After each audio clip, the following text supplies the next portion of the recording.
എല്ലാവർക്കും നമ്മുടെ പുതിയൊരു വ്ലോഗിലേക്ക് വീണ്ടും സ്വാഗതം. ഇന്നിപ്പോൾ ഈസ്റ്ററാണ്. അപ്പോൾ ഈസ്റ്ററിൻ്റെ തലേന്ന് നമ്മൾ ഉയർപ്പ് കുർബാനയൊക്കെ കഴിഞ്ഞ് ഒരുപാട് ലേറ്റായിട്ടൊക്കെയാണ് കിടന്നിട്ടുണ്ടായിരുന്നത്. 2:30 മണിയൊക്കെ കഴിഞ്ഞപ്പോഴത്തേക്കുമാണ് കിടന്നിട്ടുണ്ടായിരുന്നത്. എങ്കിലും ഞാൻ 5 മണിക്ക് തന്നെ എഴുന്നേറ്റ്. കാരണം ബ്രേക്ക്ഫാസ്റ്റ് ഉണ്ടാക്കിയിട്ടേ ഇല്ല, ഒരു കാര്യങ്ങളും ബ്രേക്ക്ഫാസ്റ്റിന് വേണ്ടി ചെയ്തു വെച്ചിട്ടില്ല. തലേദിവസം ഞാൻ പറഞ്ഞിരുന്നില്ല, രാഹുൽ ഗാന്ധി വരണതിനോട് ബന്ധപ്പെട്ട് നമ്മൾ അങ്ങോട്ടും ഇങ്ങോട്ടും ഇത് കാണാൻ വേണ്ടിയുള്ള ഓട്ടവും എല്ലാമായിട്ട് ഞാനാകെ ടയേർഡായിപ്പോയി ശരിക്കും. അപ്പോൾ അതുകൊണ്ട് തന്നെ വിചാരിച്ച പോലെ രാത്രിക്ക് കിടക്കുന്നതിന് മുൻപായിട്ട് തന്നെ കുറച്ച് പ്രിപ്പറേഷൻസ് ചെയ്ത് വെക്കണം എന്ന് വിചാരിച്ചതൊന്നും നടന്നില്ല. ഏതായാലും രാവിലെ എഴുന്നേറ്റിട്ട് ചെയ്യാം എന്ന് വിചാരിച്ച് 5 മണിക്ക് തന്നെ ഞാൻ എഴുന്നേറ്റ്. ആദ്യം തേങ്ങാപ്പാൽ പിഴിഞ്ഞൊക്കെ എടുത്ത് ബീഫ് തലേന്ന് തന്നെ വേവിച്ചിട്ട് ഫ്രിഡ്ജിൽ വെച്ചിട്ടുണ്ട്, അതൊരാശ്വാസം. അപ്പോൾ ഉരുളക്കിഴങ്ങ്, ക്യാരറ്റ് അതെല്ലാം ഒന്ന് പുഴുങ്ങാൻ ഇട്ടിട്ടുണ്ട്. ഇനിയിപ്പോൾ തേങ്ങാപ്പാലും ഉരുളക്കിഴങ്ങും എല്ലാം ഒന്ന് റെഡിയായി കഴിഞ്ഞിട്ടുണ്ടെന്നുണ്ടെങ്കിൽ പെട്ടെന്ന് തന്നെ നമുക്ക് സ്റ്റ്യൂ ആക്കാം. നമ്മുടെ റയൻ കൊച്ച് ഒരുപാട് തേങ്ങയൊക്കെ ചിരണ്ടി ഫ്രിഡ്ജിൽ നേരത്തെ തന്നെ വെച്ച് തന്നേക്കണമുണ്ട്. ആ ഒരു വലിയൊരു ജോലി ഒഴിഞ്ഞിട്ടിട്ടുണ്ട്. പിന്നെ ഞാൻ ഇങ്ങനെ ഈ തേങ്ങ ചിരണ്ടണ മെഷീൻ്റെ കാര്യവും ഇരുന്ന് ചിരണ്ടണ സ്റ്റൂള് പോലത്തെ തേങ്ങ ചിരണ്ടതിൻ്റെ ആ ഒരു ചിരവട കാര്യമൊക്കെ വീഡിയോയിൽ ഞാൻ നിങ്ങളുടെ അടുത്ത് അഭിപ്രായം ചോദിച്ചിട്ടുണ്ടായിരുന്നു. അപ്പോൾ ഭൂരിഭാഗം ആളുകളും പറഞ്ഞത് തേങ്ങ ചിരണ്ടണ മെഷീൻ കൈക്ക് ചിലപ്പോൾ അപകടം സംഭവിക്കാൻ സാധ്യതയുള്ളതാണ്. നമ്മൾക്ക് നിയന്ത്രിക്കാൻ പറ്റില്ലല്ലോ അത് കറങ്ങുന്നത്. മറ്റേ ചിരണ്ടുന്നത് നമ്മൾ നിയന്ത്രിച്ച് കൈയൊന്നും പൊട്ടാതെ നമുക്ക് ചിരണ്ടി എടുക്കാൻ പറ്റും. അത് എനിക്കും തോന്നിയൊരു കാര്യമാണ്. ചിരവയാണെന്നുണ്ടെങ്കിൽ ആരുടെ കയ്യിലും നമ്മൾക്ക് ഏൽപ്പിക്കുക, ഇത്തിരി തേങ്ങ ഒന്നും ചിരണ്ടി തരണേന്ന് പറഞ്ഞിട്ട് ഏൽപ്പിക്കുക. പക്ഷേ ഈ മെഷീൻ മേടിച്ച് കഴിഞ്ഞാൽ അതിൽ ഞാൻ തന്നെ ചെയ്യേണ്ടി വരും, വേറൊരാളെ ഏൽപ്പിക്കാൻ പറ്റില്ല. കാരണം നമ്മൾ ചെയ്തുകൊണ്ടിരിക്കുന്ന ആളുകൾക്ക് അതിലൊരു ശ്രദ്ധിച്ച് ചെയ്യാൻ അറിയാൻ പറ്റുള്ളൂ. പുതിയതായിട്ട് ഒരാളുടെ കൈ കൊടുത്തു കഴിഞ്ഞാൽ അത് കൈ മുറിയാനുള്ള സാധ്യതയുമുണ്ട്. അപ്പോൾ മിഷൻ മേടിക്കേണ്ട എന്നുള്ളൊരു തീരുമാനത്തിൽ ഞാനന്ന് എത്തി. ശരിയാണല്ലോ എന്ന് വിചാരിച്ച് അപ്പോൾ ഇരുന്ന് ചേട്ടൻ ഒരു സ്റ്റൂള് സാവധാനം മേടിക്കാം എന്ന് തന്നെയാണ് വിചാരിച്ചിരിക്കുന്നത്.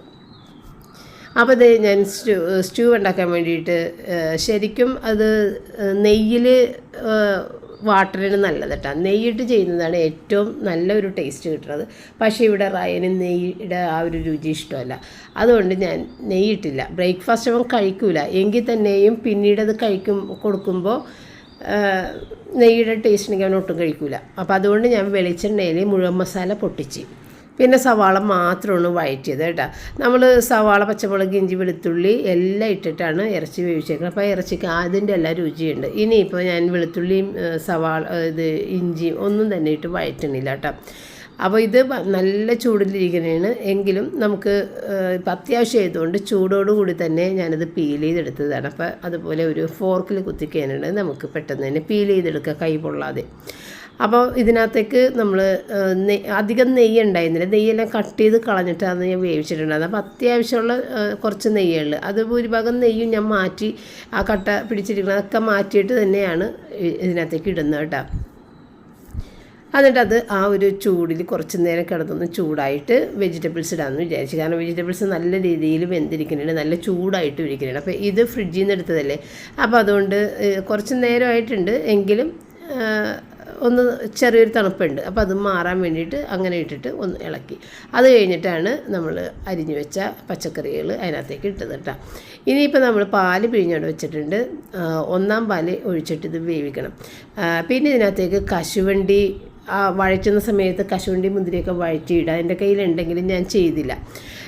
പിന്നെ കശുവണ്ടി അരച്ച് ചേർക്കാം, അപ്പോൾ നല്ല ടേസ്റ്റാണ്. പക്ഷേ ഇതൊന്നും ചെയ്യാതെ തന്നെ ഞാൻ ഉണ്ടാക്കുന്ന സ്റ്റ്യൂ നല്ല ടേസ്റ്റാണ്. ഇവിടെ എല്ലാവർക്കും ഇഷ്ടമാണ്, എനിക്കും അതിലേറെ ഇഷ്ടമാണ്.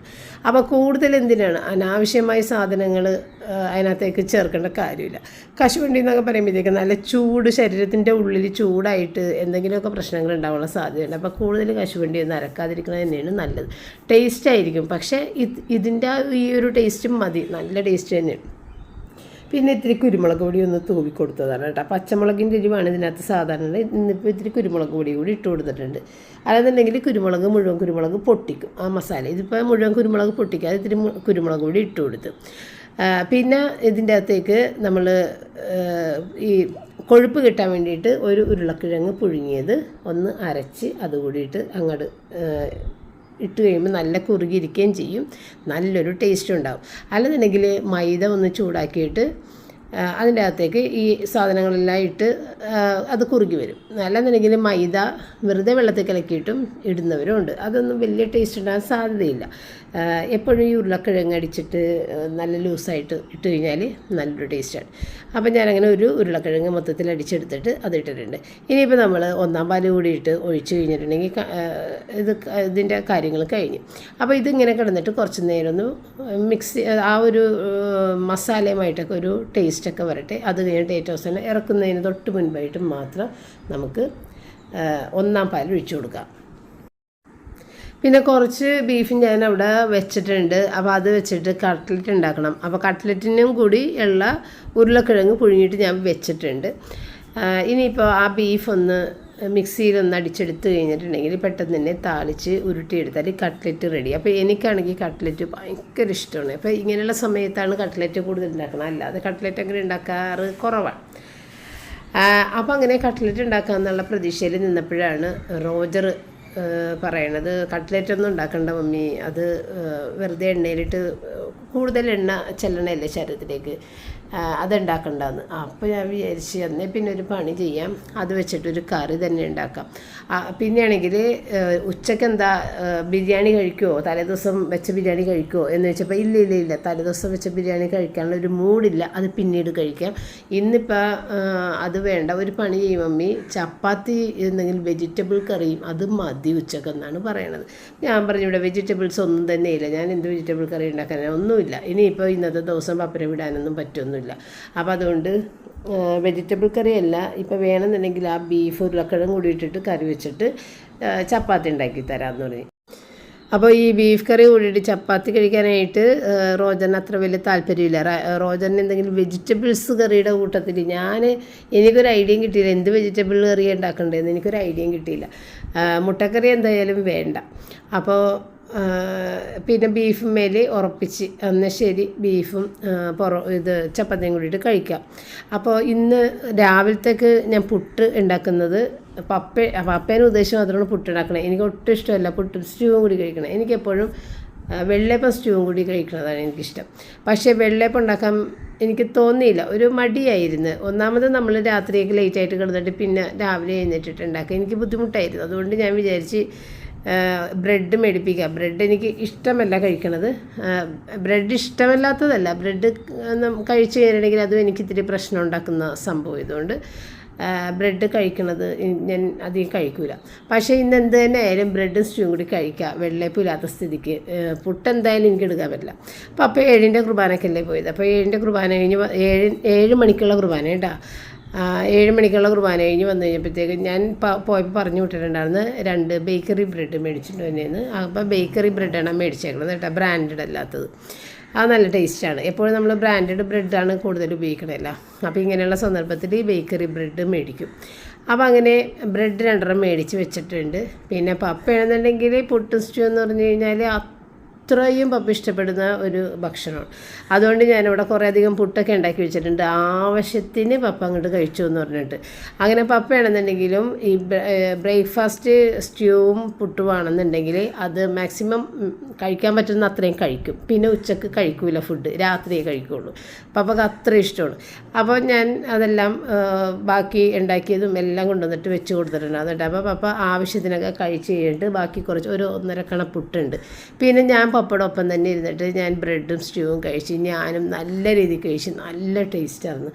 അപ്പോൾ അങ്ങനെ ഇത് പപ്പടം അമ്മ ഉണ്ടാക്കുന്ന സ്റ്റൂ ആണ് കേട്ടോ. എൻ്റെ അമ്മയുടെ സ്റ്റൂ ഞാൻ ഇന്നുവരെ വെച്ചിട്ടില്ല, മല്ലിപ്പൊടിയൊക്കെ ചേർത്തുണ്ടാക്കുന്ന സ്റ്റൂ ആണ്. അത് ഇന്നുവരെ ഞാൻ വെച്ചില്ല, അത് വേറൊരു ടേസ്റ്റാണ്. പക്ഷേ അതിനേക്കാളേറെ എനിക്ക് ഈ ഒരു സ്റ്റൂ ആണ് ഇഷ്ടം. അപ്പോൾ ഇത് മാത്രമേ ഞാൻ ഇന്നുവരെ ഉണ്ടാക്കിയിട്ടുള്ളൂ. അങ്ങനെ അതെല്ലാം കഴിഞ്ഞ് പിള്ളേർ 2 ആളും എഴുന്നേറ്റ് വന്നിട്ടില്ല കേട്ടോ. അത് കഴിഞ്ഞതേ റോജർ വന്നപ്പോഴത്തേക്കും ഞാൻ ഈ ചപ്പാത്തിയുടെ കാര്യമൊക്കെ ചോദിച്ച് ചപ്പാത്തി ഉണ്ടാക്കാനുള്ള ഇത് മാവ് കുഴക്കാനൊക്കെ നമ്മുടെ സ്റ്റാൻഡ് മിക്സറിൻ്റെ അകത്തേക്ക് ഇടാനൊക്കെ പോകണം കേട്ടോ. അപ്പോൾ റോജർ കുളി കഴിഞ്ഞ് വന്ന് അവിടെ റൂബിനെ കളിപ്പിച്ചുകൊണ്ടിരിക്കണം. അപ്പോൾ ഞാൻ പറഞ്ഞ് ഇത് ബ്രെഡും സ്റ്റൂവും വേണം, പുട്ടും സ്റ്റൂവും വേണം വെച്ചപ്പോൾ എനിക്ക് ബ്രെഡും സ്റ്റൂവും മതി എന്ന് പറഞ്ഞു. അങ്ങനെ ഞാനും റോജറും ബ്രെഡും സ്റ്റൂവും കഴിച്ച്. അപ്പോൾ റയൻ എഴുന്നേറ്റ് വന്നു കഴിഞ്ഞപ്പോഴത്തേക്ക് ഞാൻ ചോദിച്ച് നീ കഴിക്കുന്നുണ്ടാന്ന് വെച്ചാൽ പറഞ്ഞ് ഇല്ല, ബ്രേക്ക്ഫാസ്റ്റ് എനിക്ക് വേണ്ട, ലഞ്ച് സമയത്ത് ഞാൻ പുട്ടും സ്റ്റൂവും കഴിച്ചോളാം, കാരണം എനിക്ക് പുട്ടും സ്റ്റൂവും കഴിക്കാനാണ് താല്പര്യം, ഉച്ചക്ക് ചോറൊന്നും വേണ്ടെന്ന് പറഞ്ഞു. അപ്പോൾ അങ്ങനെ ഇന്നത്തെ ഈസ്റ്റർ ഒരു മാതിരിയായിപ്പോയി എന്ന് വേണം പറയാനായിട്ട്. എനിക്കൊട്ടും തന്നെ ഒരു സാറ്റിസ്ഫാക്ഷൻ തോന്നാഞ്ഞ ഒരു ഈസ്റ്റർ ആയിരുന്നു. നമ്മളിപ്പോൾ നോമ്പൊന്നും എടുക്കാത്തതുകൊണ്ട് തന്നെ നമുക്ക് പ്രത്യേകിച്ച് ഒന്നും ഉണ്ടാക്കാനൊന്നുമില്ല. ഇപ്പോൾ റോജർ വന്നതിന് ശേഷം കണ്ടിന്യൂസ് നോൺ തന്നെ കഴിച്ചുകൊണ്ടിരിക്കുന്നുണ്ട്. അപ്പോൾ അതുകൊണ്ട് തന്നെ ശരിക്കും പറഞ്ഞാൽ മടുപ്പാണ്. ഇപ്പോൾ ഈസ്റ്റർ എന്ന് പറഞ്ഞു കഴിഞ്ഞാൽ നോൻപെടുത്തിട്ട് ഈസ്റ്റർ ചെയ്യുന്ന ഈസ്റ്റർ ആഘോഷിക്കുന്ന ആളുകൾക്കാണ് അത് എൻജോയ് ചെയ്യാൻ പറ്റുക എന്ന് എനിക്ക് തോന്നാറുണ്ട്. അല്ലാതെ നമ്മൾ സ്ഥിരമായിട്ട് എല്ലാ ദിവസവും ഇതൊക്കെ തന്നെ കഴിച്ചിട്ട് പിന്നെ അന്നേ ദിവസം വേറെ എന്ത് കഴിക്കാനാണ്. പിന്നെ ഇവിടെ ഈ ചില്ലി ചിക്കൻ ഇവിടെ റോജറൊന്നും ഒട്ടും തന്നെ കഴിക്കില്ല. അതുകൊണ്ട് ഞാനിവിടെ ചില്ലി ചിക്കൻ വെക്കാത്തത്. എനിക്ക് ഭയങ്കര ഇഷ്ടമാണ് ചില്ലി ചിക്കൻ കഴിക്കണം. പക്ഷേ എനിക്ക് വേണ്ടി മാത്രം വെക്കാൻ എനിക്ക് തോന്നാറില്ല. പിന്നെ നമ്മളുടെ സ്റ്റാൻഡ് മിക്സറിൻ്റെ കാര്യം ഇത് കാണുമ്പോൾ കുറേ പേര് കമൻസ് ഇടാറുണ്ട്, ഇത് കൊള്ളാമല്ല, ഇത് മാവ് കുഴക്കണ മെഷീൻ അല്ലേ എന്നൊക്കെയുള്ള ചോദ്യങ്ങൾ കാണാറുണ്ട്. ഇത് മാവ് കുഴക്കുന്നത് അതിനകത്തുള്ളൊരു ഓപ്ഷൻ മാത്രമാണ്. ഈ ഒരു സ്റ്റാൻഡ് മിക്സർ കൂടുതലായിട്ട് ഉപകാരപ്പെടുന്നത് സ്ഥിരമായി കേക്കൊക്കെ ഉണ്ടാക്കുന്ന ആളുകൾക്കാണ്. മുട്ട അടിച്ച് പതപ്പിക്കാനൊക്കെ നിമിഷ നേരം കൊണ്ട് ചെയ്യാൻ പറ്റും. അതുപോലെ വിസ്ക്, പിന്നെ നമ്മുടെ കേക്ക് ബാറ്റർ മിക്സ് ചെയ്യാനായിട്ടുള്ള അങ്ങനെ 2-3 ബ്ലേഡുകളൊക്കെ അതിന് തന്നിട്ടുണ്ട്. അപ്പോൾ അതിനൊക്കെയാണ് കൂടുതൽ ഉപയോഗിക്കുക. ഇപ്പം ഞാൻ അധികം കേക്കുകൾ നമ്മൾ സാധാരണ വീട്ടിൽ ഉണ്ടാക്കാറില്ല. അതുകൊണ്ട് ചപ്പാത്തിക്ക് വേണ്ടി മാത്രമാണ് ഇപ്പം അത് എടുക്കുന്നതെന്ന് മാത്രം. ചപ്പാത്തിയും ഉണ്ടാക്കുക. പക്ഷേ ചപ്പാത്തി ഉണ്ടാക്കാൻ വേണ്ടി മാത്രം മേടിക്കുന്നത് അതൊരു നഷ്ടമായി പോകും. കേക്കൊക്കെ ഉണ്ടാക്കുന്ന ആളുകൾക്ക് പിന്നെ അതിൻ്റെ ഇടയിൽ ചപ്പാത്തി ഉണ്ടാക്കാം, അത്രയൊക്കെ ഉള്ളൂ. അപ്പോൾ എനിക്കിത് ഏതായാലും റിവ്യൂ ചെയ്യാൻ വേണ്ടി കിട്ടിയൊരു പ്രൊഡക്റ്റ് ആയതുകൊണ്ടാണ് ഞാനത് വെച്ചിട്ട് യൂസ് ചെയ്യുന്നത്. അല്ലെങ്കിൽ ചപ്പാത്തി കുഴക്കാൻ വേണ്ടി മാത്രം ഞാൻ ഒരിക്കലും ഇത് മേടിക്കാനും പോകുന്നില്ല കേട്ടോ. അപ്പോൾ അതാണ് കുറേ പേര് എൻ്റെ അടുത്ത് ഇങ്ങനെ ചപ്പാത്തി കുഴപ്പമില്ല. ചപ്പാത്തി സ്ഥിരമായിട്ട് കുഴച്ച് കഴിഞ്ഞാൽ ഇത് കേടാകുമെന്നൊക്കെ ഈ കമൻസിലൊക്കെ ഞാൻ കണ്ടിട്ടുണ്ട്, ഈ മെഷീൻ്റെ റിവ്യൂവിൻ്റെ അടിയിലൊക്കെയുള്ള. അപ്പോൾ ആരൊക്കെയോ മേടിച്ച് ഉപയോഗിച്ചിട്ട് ചപ്പാത്തി മാത്രമായിട്ട് കുഴച്ചിട്ട് അതിൽ മിസ്റ്റേക്ക് വന്നതുകൊണ്ടാവാം എന്നൊക്കെ ഞാൻ ചിന്തിച്ചിട്ടാണ് ഞാൻ പറയണത്. ഞാനിപ്പോൾ ഓരോ പ്രൊഡക്റ്റ് ഇങ്ങനെ കാണിക്കുമ്പോൾ നിങ്ങൾ അതിൻ്റെ എല്ലാ വശങ്ങളും നോക്കിയിട്ട് വേണം മേടിക്കാൻ. ഞാൻ എന്ത് പ്രൊഡക്റ്റ് കാണിക്കുമ്പോഴും ഞാൻ പറഞ്ഞെന്ന് വിചാരിച്ച് ഒരിക്കലും നിങ്ങൾ മേടിക്കരുത്. അത് നിങ്ങളെ പരിചയപ്പെടുത്തുന്നതാണ്. പരിചയപ്പെടുത്തി കഴിയുമ്പോൾ നിങ്ങൾക്ക് ഇങ്ങനെ ഒരു സാധനം ഉണ്ടെന്ന് മനസ്സിലാക്കാനും നിങ്ങളുടെ വീട്ടിലുള്ള ഉപയോഗങ്ങൾ ഇതിൽ ആവശ്യമുണ്ടായി ഇതിനകത്ത് ചെയ്യാൻ പറ്റുമോ എന്നൊക്കെ നോക്കിയിട്ട് വേണം മേടിക്കാനായിട്ട്. പിന്നെ ചോപ്പറിൻ്റെ കാര്യം ഞാൻ എപ്പോഴും പറയും, ചോപ്പർ അടിപൊളിയാണ്, അധികം വിലയില്ല, ഭയങ്കര യൂസ്ഫുള്ളാണ്. അതിലൊക്കെ എനിക്ക് ഒന്നും പറയാനില്ല. അതുപോലെ എഗ് ബീറ്ററൊക്കെ അടിപൊളിയായിട്ട് നമുക്ക് കേക്കൊക്കെ ഉണ്ടാക്കാനായിട്ട് എഗ് ബീറ്റ് ചെയ്യാനൊക്കെ നല്ലതാണ്. അല്ലാതെ അത് സാധാരണ ഒരു കുടുംബത്തിലേക്ക് ഒരു എഗ് ബീറ്ററിൻ്റെ ആവശ്യമുണ്ടെന്ന് എനിക്ക് തോന്നാറില്ല. നമ്മൾ ഒരുപാടൊന്നും മുട്ട അടിച്ച് പതപ്പിക്കേണ്ട ആവശ്യം ഒരു സാധാരണ വീട്ടിലില്ല. കേക്കിനൊക്കെ വേണ്ടിയിട്ടാണ് എഗ് ബീറ്റർ യൂസ് ചെയ്യുന്നത്. അപ്പോൾ പിന്നെ അങ്ങനെയുള്ള വേണമോ വേണ്ടയോ എന്ന് തീരുമാനിച്ച് മേടിക്കേണ്ടത് നിങ്ങൾ തന്നെയാണ്. അപ്പോൾ ഇന്നത്തെ ഈ ഒരു ഈസ്റ്ററിൻ്റെ ദിവസം ഇങ്ങനെയായിരുന്നു. ഉച്ചക്ക് കണ്ട റയൻ പുട്ടും സ്റ്റൂവും കഴിച്ച്, ഇത് ചപ്പാത്തിയും കറിയും കഴിച്ച്, ഞാനും പപ്പയും ഒരുപാട് ലേറ്റായിട്ട് വൈകുന്നേരം ആയപ്പോഴത്തേക്കാണ് ചോറുണ്ടിട്ടുണ്ടായിരുന്നത്. എനിക്കും പപ്പക്കും നല്ല രീതിയിൽ ഞങ്ങൾ ഫുഡ് കഴിച്ചതുകൊണ്ട് തന്നെ ഉച്ചക്ക് കഴിക്കേണ്ടി വന്നിട്ടുണ്ടായിരുന്നില്ല. അങ്ങനെ ഉച്ചക്ക് പിള്ളേർ 2 കഴിച്ചിട്ടാ. അത്രയും കൊണ്ട് ഞാൻ വീഡിയോയും നിർത്തി. പിന്നെ രാത്രി ഞങ്ങൾ ഗസ്റ്റ് ഉണ്ടായിരുന്നു. അപ്പോൾ അങ്ങനെ ഗസ്റ്റിൻ്റെ വീഡിയോ ഒന്നും ഞാൻ എടുത്തില്ല. ഗസ്റ്റ് ഉണ്ടായിരുന്നു. അങ്ങനെ കുറേയധികം നേരം ഒരു 9:30 മണിയോടുകൂടിയാണ് അവർ തിരിച്ച് പോയിട്ടുണ്ടായിരുന്നത്. അപ്പോൾ അങ്ങനെ ആ ഒരു ദിവസം അങ്ങനെ കഴിഞ്ഞ്. റോജറാണെന്നുണ്ടെങ്കിൽ പുറത്തേക്ക് പോയിട്ടുണ്ടായിരുന്നു കേട്ടോ, കൂട്ടുകാരുടെ കൂടെ സിനിമ കാണാനൊക്കെ പോയിട്ടുണ്ടായിരുന്നു. റയൻ എങ്ങും പോയിട്ടില്ലായിരുന്നു, വീട്ടിൽ തന്നെ ഉണ്ടായിരുന്നു. അപ്പോൾ അങ്ങനെ ഈസ്റ്ററിൻ്റെ ദിവസം കഴിഞ്ഞ് സാധാരണ ബീഫ് കറി വെക്കണ പോലെ തന്നെ ആ ഉരുളക്കിഴങ്ങ് പുഴുങ്ങിയത് അങ്ങോട്ട് അരിഞ്ഞിട്ട് അങ്ങനെയൊക്കെ ബീഫ് കറിയും വെച്ച്. പിന്നെ തിങ്കളാഴ്ച രാവിലെ എഴുന്നേറ്റിട്ട് എനിക്ക് വലിയ ജോലികളുണ്ടായിരുന്നില്ല. പാചകമാണ് കേട്ടോ. പുട്ടും മാത്രം ഉണ്ടാക്കിയിട്ടില്ല, പുട്ടും പഴവും കൂടിയാണ്. പുട്ടല്ല, ഇത് ബ്രെഡ് സ്റ്റ്യൂ ആണ് ഉണ്ടാക്കിയിട്ടുള്ളത്. അപ്പോൾ പുട്ട് ഞാൻ ഉണ്ടാക്കിയില്ല, കാരണം തേങ്ങ രണ്ട് ഇതെല്ലാം തീർന്നു പോയിട്ടുണ്ടായിരുന്നു. അപ്പം ഞാൻ ഒരു ബ്രെഡ് അങ്ങനെ തന്നെ ഇരിപ്പുണ്ടായിരുന്നു. പപ്പയുടെ അടുത്ത് പറഞ്ഞ്, പപ്പ ബ്രെഡും സ്റ്റ്യൂവും കഴിക്കട്ടെ, പുട്ടുണ്ടാക്കാനായിട്ട് തേങ്ങ ഇനി ചിരണ്ടിയൊക്കെ എടുക്കണം, അപ്പോൾ പൊതിച്ചിട്ട് പോലും ഇല്ല എന്ന് പറഞ്ഞ്. അപ്പോൾ അവിടെ വന്ന് ഇരിപ്പുണ്ട്. അപ്പോൾ അങ്ങനെ പപ്പ ബ്രെഡും സ്റ്റ്യൂവും കഴിച്ച്, ഞാനും ബ്രെഡും സ്റ്റ്യൂവും കഴിച്ച്. റോജറിനാണെന്നുണ്ടെങ്കിൽ ഞാൻ വിചാരിച്ച് അവന് വെജിറ്റബിൾ എന്ന് പറഞ്ഞിട്ട് നിൽക്കണേണല്ല, ഇനിയും ബീഫ് കറിയും ഇത് ചപ്പാത്തിയും കൊടുത്താൽ പറ്റൂല. ചപ്പാത്തി ആണെങ്കിൽ ഒരു 3 എണ്ണം ഫ്രിഡ്ജിൽ വെച്ചിട്ടുമുണ്ട്. അപ്പോൾ ഞാൻ വിചാരിച്ച് ആ ചപ്പാത്തിയുടെ അകത്തേക്ക് കുറച്ചൊരു വെജിറ്റബിൾ ഫില്ലിങ് വെച്ചിട്ട് കൊടുക്കുക. വെജിറ്റബിൾ ഫില്ലിങ് എന്ന് പറയുമ്പോഴത്തേക്കും ഇത്തിരി ഇത് കോളിഫ്ലവർ കഴിഞ്ഞൊരു ദിവസം ഫ്രൈ ചെയ്തിട്ടുണ്ടായിരുന്നു, അത് ബാക്കി ഫ്രിഡ്ജിലുണ്ട്. അപ്പോൾ അത് വെച്ചിട്ട് ഇത്തിരി സവാളയൊക്കെ ഇട്ട് അങ്ങോട്ട് കൊടുക്കാമെന്ന് വിചാരിച്ച്. അപ്പോൾ അതുകൊണ്ട് ഇന്ന് കാലത്ത് പണിയൊന്നുമില്ല, പ്രത്യേകിച്ചൊന്നും ചെയ്യാനില്ല. അതുകൊണ്ട് ഇതൊക്കെ ഒന്ന് ക്ലീൻ ചെയ്യാമെന്ന് വിചാരിച്ചിട്ട് അപ്പോൾ നമ്മുടെ ഗ്ലാസ് മിററിന്മേൽ ഇത്തിരി പെർഫ്യൂമൊക്കെ അടിച്ചിട്ടൊക്കെ ഒന്ന് തുടച്ചിട്ട് അപ്പോൾ നല്ലൊരു സ്മെല്ല് മുറിയിൽ നിൽക്കുകയും ചെയ്യും, ഒരുവിധം നല്ല രീതിയിൽ ക്ലീനായി കിട്ടുകയും ചെയ്യും.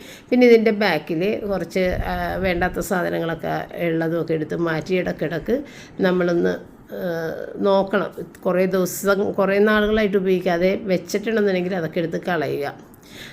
അത് ഉപയോഗിക്കുന്നില്ല എന്നർത്ഥം. പിന്നെ എന്തിനാണ് അവിടെ സൂക്ഷിച്ച് വെച്ച് സ്ഥലം വേസ്റ്റ് ചെയ്യുന്നത്? അപ്പോൾ അങ്ങനെ വർഷങ്ങളോളമൊക്കെ നമ്മൾ ഉപയോഗിക്കാതെ വെച്ചിരിക്കുന്ന സാധനങ്ങളൊക്കെ കൊടുക്കുക. പിന്നെ കുറേ സാധനങ്ങൾ നമുക്ക് കാണാനും നമുക്ക് ഭയങ്കര ഇഷ്ടമുള്ള സാധനങ്ങൾ ഉപയോഗിക്കാത്തതാണെങ്കിൽ പോലും നമ്മൾ സൂക്ഷിച്ച് വെക്കാറുണ്ട്. അതൊക്കെ ചില ആളുകളുടെ ഇഷ്ടങ്ങൾ. അതുപോലെ എനിക്കും ഉണ്ട് അങ്ങനത്തെ കുറച്ച് ഇഷ്ടങ്ങളൊക്കെ.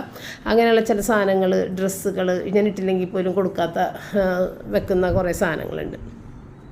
അപ്പോൾ ഇതാണ് ഞാൻ പറഞ്ഞ സംഭവം. കോളിഫ്ലവർ ഫ്രൈ ചെയ്ത് വെച്ചത് ഒന്ന് ഫ്രിഡ്ജിൽ നിന്ന് എടുത്തിട്ട് അതൊന്ന് ചെറുതാക്കി ഒന്നെടുത്ത് ഇത്തിരി സവാളയും ചീസിൻ്റെ ഒരു സ്ലൈസ് ഇട്ട് അതൊന്ന് ഇത്തിരി സോസും കൂടി ഇട്ട് അതവിടെ വെച്ച് നല്ല ടേസ്റ്റാണ് ഈ സംഭവം. ഇതെടുത്ത് കൊടുത്തിട്ട് റോജറായി ഒരെണ്ണമാണ് കഴിച്ചത്. അപ്പോൾ ഞാൻ പറഞ്ഞിട്ട് 3 വെച്ചിട്ട് 2 നീ കഴിക്കുമെന്നാണ് വിചാരിച്ചത്. അത്രയും നല്ല ടേസ്റ്റ് ഉണ്ടത്. പക്ഷേ ഒരെണ്ണേ കഴിച്ചുള്ളൂ. ടേസ്റ്റ് ഉണ്ടെന്ന് ഞാൻ പറഞ്ഞത് ഇതിന് ശേഷം ഞാനൊരിത്തിരി കഴിച്ചു നോക്കി. ഇപ്പം ഞാൻ കഴിച്ചു നോക്കിയിട്ടില്ല. ഇത് 3 അവൻ അങ്ങനെ തന്നെ വെച്ച് കൊടുക്കുകയും ചെയ്തത്.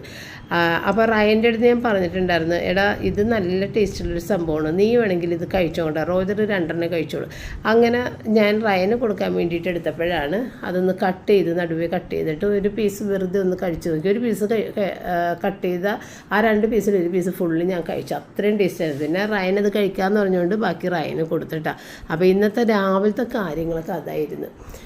പിന്നെ ഞാൻ പറഞ്ഞില്ലേ, വേറെ ഉച്ചക്ക് ചോറ് പോലും വെക്കേണ്ട ആവശ്യമില്ല, ചോറുണ്ട്. അപ്പോൾ അന്ന് തിങ്കളാഴ്ച ബിരിയാണി എടുക്കുക, ബിരിയാണി കഴിക്കാമെന്ന് പറഞ്ഞിട്ടുണ്ടായിരുന്നു. അപ്പോൾ ഉച്ചക്ക് ബിരിയാണിയും ചോറും പോർക്ക് കറി, ബീഫ് കറി അങ്ങനെ എല്ലാം ഉള്ളതുകൊണ്ട് തന്നെ ഒന്നും ചെയ്യാനില്ലാത്തതുകൊണ്ട് ഞാൻ വേഗം ക്ലീനിങ് ഒക്കെ അങ്ങോട്ട് തുടങ്ങിയിട്ടാണ്. അപ്പോൾ ഇങ്ങനെ ക്ലീനിങ് ചെയ്യുന്ന സമയത്ത് ഞാനൊരു കാര്യം പറയട്ടെ. നമ്മളുടെ വീട്ടിലൊരു വലിയൊരു മാവ് അല്ലെന്നുണ്ടെങ്കിൽ പ്ലാവ് എന്തെങ്കിലും വലിയ മരങ്ങൾ പടർന്ന് പന്തലിച്ചിരിക്കുന്ന മരങ്ങളുണ്ടെന്നുണ്ടെങ്കിൽ ആ മരങ്ങളുടെ നല്ല പ്രായത്തിൽ അവർ നമുക്ക് ഒരുപാട് ഫ്രൂട്ട്സ് തന്നിട്ടുണ്ടാവും. അപ്പോൾ നമ്മൾ വളരെ സന്തോഷത്തോടെ ആ ഫ്രൂട്ട്സ് എല്ലാം എടുത്ത് കഴിക്കുകയൊക്കെ ചെയ്യും അല്ലേ. പക്ഷേ കുറേ കഴിയുമ്പോൾ അത് പഴകി കഴിയുമ്പോഴത്തേക്കും ഫ്രൂട്ട്സ് ഇത് പ്രായമായി മരത്തിന് ഒരുപാട് പഴകി കഴിയുമ്പോഴത്തേക്കും ഫ്രൂട്ട്സ് പിന്നെ വളരെ കുറവായിരിക്കുള്ളൂ. അതങ്ങനെ പടർന്ന് പന്തലിച്ച് നിൽക്കും, കായ്ഫലം കുറയും. അപ്പോൾ ഭൂരിഭാഗം ആളുകൾ അത് വെട്ടിയിട്ട് അതിൻ്റെ പൈസ കിട്ടും, മരം വെട്ടിയിട്ട് ആ തടിക്കുള്ള പൈസയൊക്കെ കിട്ടും എന്നുള്ള പ്രതീക്ഷയിൽ അതിനെ വെട്ടിക്കളയാറുണ്ട്. പക്ഷേ ഇല്ലേ, ആ ഒരു മരത്തിൻ്റെ മുകളിൽ ഒരുപാട് കിളികൾ കൂട് വെച്ചതും അങ്ങനെ നമ്മൾക്ക് തണൽ തരുന്നതും എല്ലാമായിട്ടുള്ള കുറേ കാര്യങ്ങൾ അപ്പോഴും ആ മരം നമുക്ക് തന്നുകൊണ്ടിരിക്കുന്നുണ്ട്. പക്ഷേ അതൊന്നും നമ്മൾ ശ്രദ്ധിക്കാതെ ഫ്രൂട്ട്സ് കിട്ടണില്ലെങ്കിൽ അന്നേ പിന്നെ പോട്ടെ എന്ന് പറഞ്ഞിട്ട് അങ്ങനെ വെട്ടിക്കളയുക പതിവാണല്ലേ.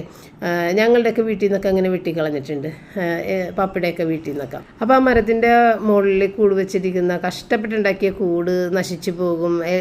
അവർക്ക് പിന്നെ വേറൊരു കൂട് ഉണ്ടാക്കണം. അപ്പം അങ്ങനെയൊക്കെ ആ കിളികളൊക്കെ വിഷമിക്കുന്നുണ്ട്. അതൊന്നും നമ്മൾ ശ്രദ്ധിക്കാറില്ലല്ലേ, നമ്മളങ്ങോട്ട് മരം കൊണ്ട് വെട്ടിക്കളയുകയും ചെയ്യണത്.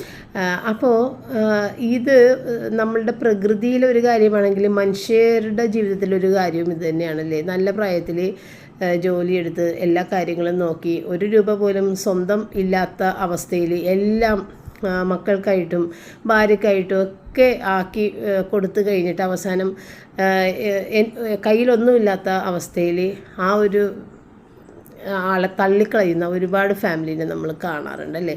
അപ്പോൾ ഏത് സമയത്തും ഫ്രൂട്ട് കിട്ടിയില്ലെന്നുണ്ടെങ്കിൽ സംഭവം പ്രശ്നമാണെന്നർത്ഥം. പക്ഷേ ആ ഒരു ഫ്രൂട്ട് സ്വീകരിച്ചെങ്കിൽ ആ ഫ്രൂട്ട് ഇല്ലാത്ത സമയത്തും അതിനെ സംരക്ഷിക്കേണ്ടത് നമ്മുടെ ചുമതലയാണെന്ന് ആരും തന്നെ ചിന്തിക്കുക. അത്ര ക്ഷമയൊന്നും ആർക്കും ഇല്ലല്ലേ ഈ കാലഘട്ടത്തിൽ. ഇപ്പം അവരിൽ നിന്ന് ഫ്രൂട്ട് കിട്ടിയില്ലെങ്കിൽ പോലും അവരുടെ വശത്ത് നിന്ന് ഒരുപാട് കോൺട്രിബ്യൂഷൻ സൈലൻ്റായിട്ട് നമുക്ക് കിട്ടുന്നുണ്ട്.